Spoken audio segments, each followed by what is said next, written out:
사탄이 주는 틀린 생각에 속지 마라. 오늘 제목입니다. 이 땅에는 눈에 보이지 않는 영적 세력이 반드시 존재합니다. 많은 사람들이 이 세상의 삶이 전부인 것 같고 보이는 현실 세계가 전부인 것 같지만 눈에 보이지 않는 세계가 있고 눈에 보이지 않는 세계가 사실 중요합니다. 그 영적 세계라고 하죠.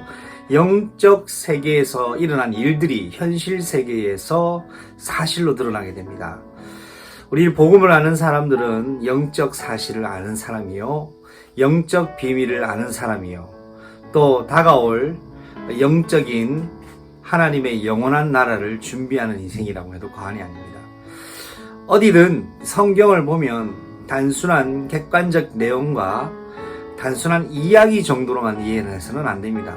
모든 성경에, 모든 상황에 적용해야 될 것이 있습니다. 그것이 바로 창세기 3장에 나타난 뱀 속에 들어간 사탄. 이것이 오늘도 이 땅을 살아가고 있는 하나님의 사람들, 언약 가진 자들을 넘어뜨리기 위한 목적으로 24시 공격한다는 사실을 기억해야 됩니다. 이 세상의 모든 것은 사단에게 장악됐습니다. 그러나 유일하게 장악되지 않은 것이 있습니다. 바로 교회입니다. 구원받은 자는 사단에게 장악되지 못하고 사단에게서 장악될 수도 없습니다. 사단에게 장악된 상태에서 예수 이름을 믿고 탈출하는 것이 복음이요 구원입니다. 이것이 영적 출애굽이지요. 오늘 창세기 50장 14절로 21절까지 말씀을 통하여 영적 사단의 존재와 실제 어떻게 우리를 속이고 있는지를 확인해야 되겠습니다. 첫 번째입니다. 죄는 불안함과 의식 속에 의심 속에서 사는 인생을 병들게 합니다. 결국 죄는 인간을 파멸로까지 가고 결국 영원한 사망과 영적 죽음으로까지 몰고 갑니다. 그래서 오늘 또 이 땅에 살아가는 모든 사람들이 반드시 해결해야 될 문제, 바로 죄 문제입니다. 성경에는 두 종류의 인생을 이야기합니다. 창세기 25장 23절에는 야곱과 에서에 관한 쌍태가 출산되어지는 과정 속에서 하나님이 두 국민이 내 복중에 있구나 라고 말씀을 하십니다. 이 땅에는 크게 두 종류의 사람이 존재합니다. 하나님의 생명 가진 생명에 속한 사람과 하나님의 생명을 상실해버린 흙에 속한 사람, 사단에게 속한 사람, 생명의 성령의 법에 속한 사람과 죄와 사망의 법에 속한 사람이 존재합니다. 특별히 요셉의 형들은 하나님 주신 특별한 은혜 속에서도 여전히 불안 속에서 의심 속에서 살아가는 것을 확인할 수 있습니다. 아버지 야곱이 하나님의 품에 안겨지고 최고 관심이 뭐였냐? 바로 이제 야곱의 아들들은 이제 요셉에게 혹시 안갚음을 당하지 않을까 하는 두려움에 사로잡힌 것입니다.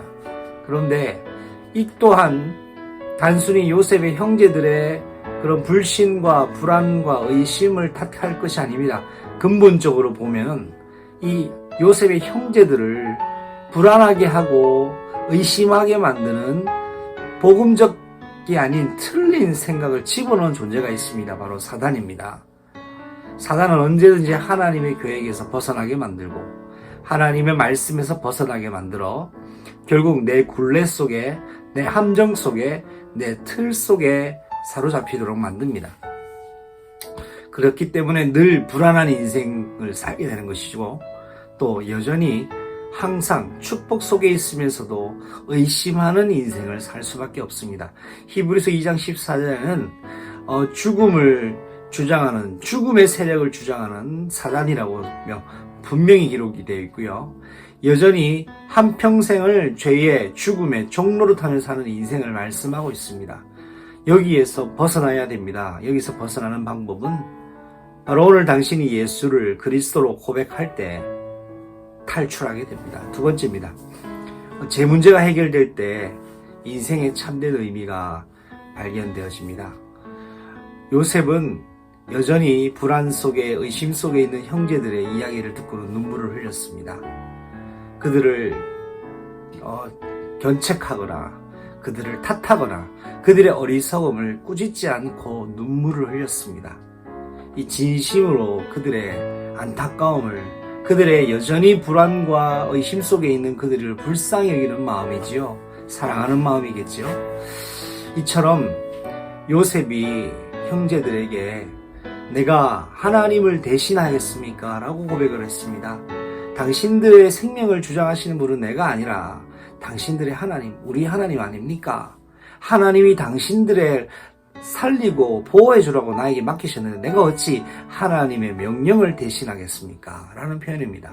이처럼 요한복음 8장 47절에 하나님에 속한 사람은 하나님의 말씀을 듣고 그 명령대로 사는 사람입니다. 그리고 하나님의 소원 속에 사용되어지는 자입니다. 요셉의 형제들이 예쁘고 요셉의 형제들이 좋아서 요셉이 도와준 게 아닙니다. 불쌍해서 도와준 게 아닙니다. 요셉의 형제들을 도우라는 것은 하나님의 명령이었기 때문에 요셉은 하나님의 소원에 사용되었습니다. 여러분, 좋으면 힘을 냈다가 힘 빠지면 옛날 그 예전 마음을 상실해버리는 것이 아닌 좋은 날이나 힘든 날이나 동일하게 변함없이 초심을 회복하여 하나님을 사랑하고 교회를 사랑하고 복음을 사랑하고 나를 사랑하고 나에게 주어진 환경에 감사를 회복하시기를 바랍니다. 하나님의 이유를 가지고 있는 자입니다. 사도행전 5장 20절 말씀이죠.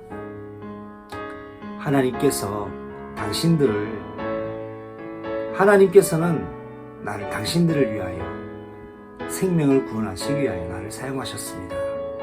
당신들이 비록 나를 해치려고 했지만 하나님은 그것을 선으로 바꾸셨습니다.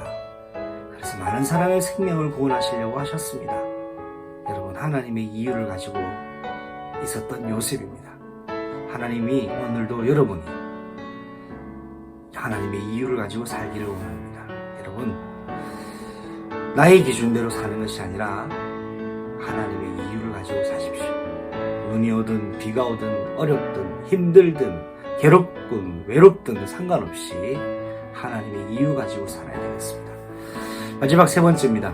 나의 죄의 문제를 해결하신 그리스도 예수님입니다. 가장 중요한 복음의 핵심이자 본질이죠.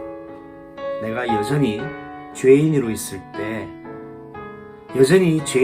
그때에 여전히 죄인의 자리에 머물러 있는 지금 예수님이 저와 여러분을 선택하시고 사랑하고 계십니다. 죄인으로 있을 때는 죄를 지었을 때를 말하는 것이 아닙니다. 죄라는 것은 여전히 사단의 휘하 아래 있을 때, 사단의 권속 아래 있을 때, 사단의 죄와 사망의 법 아래 있을 때, 여전히 하나님을 거부할 때, 여전히 하나님을 저주하는 그때, 여전히 하나님의 복음을 필요 없다고 하는 그때 이미 하나님 나를 사랑하셨습니다. 어떻게 알 수 있냐고요? 나를 위하여 십자가에 죽으셨어요. 예수님이 죽어야만 죄와 사망의 법이 끝나고 합법적으로 내가 해방받기 때문입니다. 나를 대신해서 죽으셨습니다. 내가 죽어야 되는데 대신 죽으셨어요. 사랑하시고 구원하시려고요. 핏값으로 사신 거죠. 왜 그러셨을까요? 나를 얼마나 사랑하시는지 그 영원한 사랑을 확증시키시려고 우리가 예수님을 믿기 시작할 때 죽으신 게 아니라 예수님은 여전히 우리가 예수님을 거부하고 부인하고 침뱉을 때 그때 나를 사랑하셔서 십자가에 죽으시고 나를 향한 자기의 사랑을 확증하셨습니다. 이것이 복음입니다. 오늘 여러분의 복음이 여러분의 인생의 증거가 되시기를 바랍니다.